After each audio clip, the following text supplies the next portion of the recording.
Mr. James Blake, welcome to Atlanta. Thanks. Tell us about this clothing line, first of all, and how did the genesis of it all come about and what inspired you to want to do it? I know it's named after your father. Yeah. When I signed with Fila, they gave me the opportunity to create my own line, and instead of doing one, just the James Blake line or something about me, I wanted to do something for my father, who really inspired me to play tennis, inspired me to be who I am. So I wanted something to attribute to him, and so I named it Thomas Reynolds, especially to kind of distance it from me a little bit more. So it's doesn't even have the Blake name in it, but it's his first and middle names, and it's just something that's really special to me. And so when I see people wearing it, I really get a little sense of pride, and I hope more and more people will like it. And for me, then once I did it, I wanted to make it comfortable. I wanted to make it something.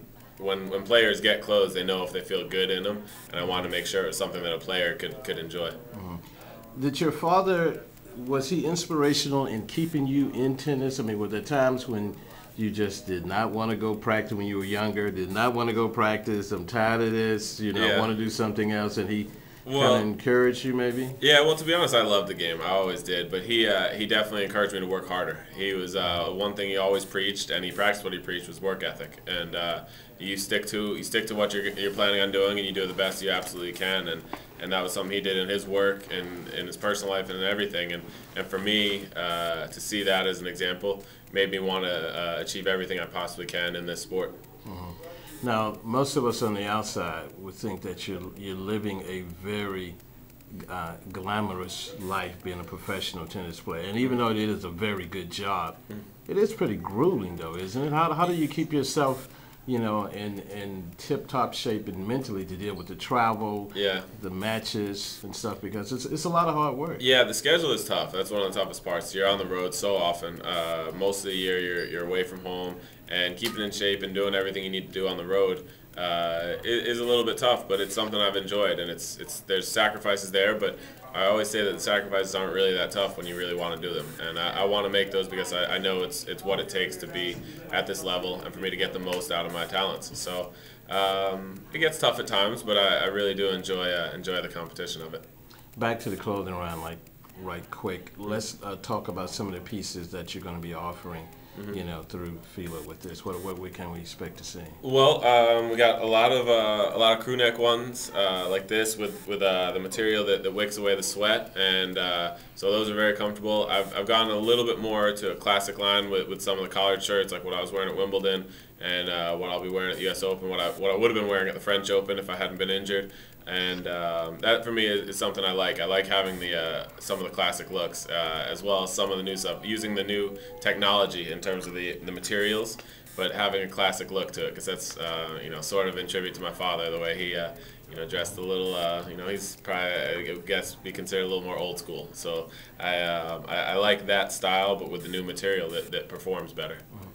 Has your game changed in the way you approach it from the time before I think it was a neck injury, wasn't it? Has it changed your philosophy and how you attack the game, play the game, than the ones before? It's changed a little bit because it's made me realize how quickly this could end. I could not be doing this 2, 3, 4 years from now. I could be done with my career, because you never know what could happen with injuries, with illnesses, with anything that could end your career. But the biggest thing for me is to change my temperament to make sure that I'm enjoying it. I'm enjoying every bit of it, because you don't know how long it's going to last. It becomes very finite when you kind of face the fact that it's finite. It makes you, it kind of forces you to enjoy the time you have, and I've been doing that, and I've really been loving it ever since. I've loved this profession, and I love the game, so I try to enjoy all parts of it, even the stuff that's tough, even the work in the gym, even the work on the track. I try to find a way to enjoy it. What are your favorite tournaments to play? Let's say your top 3 tournaments you love to play in. Number 1's got to be U.S. Open. I love that. I grew up near there. The fans are great. Number 2 might be Australian Open. I've had a lot of fun down there. Had some success. The fans are great, and 3 is probably Wimbledon. It's just the tradition of it all. My mom's English. She loves being over there, and seeing the smile on her face when she lands in England is a lot of fun. Your best game is on what surface? I'm best on hard courts. I grew up playing on hard courts, and my game is probably tailored for that a lot better. Mm-hmm. The mental preparation that you have to get into before you play a match. Have you ever gone into a match with your head screwed up because of some woman that you were thinking about, and it just really got you off kilter, and then you know, has that ever happened to you yet? Or I've actually done pretty well with putting that stuff out of my head. I've managed to do well when I've had a girlfriend, when I haven't had a girlfriend, I've been single, when I've recently broken up. I've done well at times in all those circumstances. So I think I do a pretty good job of putting that out of my head. And when my father was sick, it was tougher. I wasn't able to put that out of my head, and that's what actually caused the sickness, the illness I got after that. It was the stress related to that. But I've never let a girl do that to me yet. When your days are over playing on the court, what is it that you want? I'm sure you want to continue doing something in tennis. What is it? Will that be? Well, that I'm not sure. I'd love to open a tennis club. I've seen how many coaches out there maybe put a little too much pressure on kids, and I'd love to open a club with my old coach Brian Barker, possibly, who I think has a great perspective and raises and helps kids to grow up better and grow up with the right perspective on life. And so I'd love to help in that way, and I'd like to do it back where I grew up in Connecticut.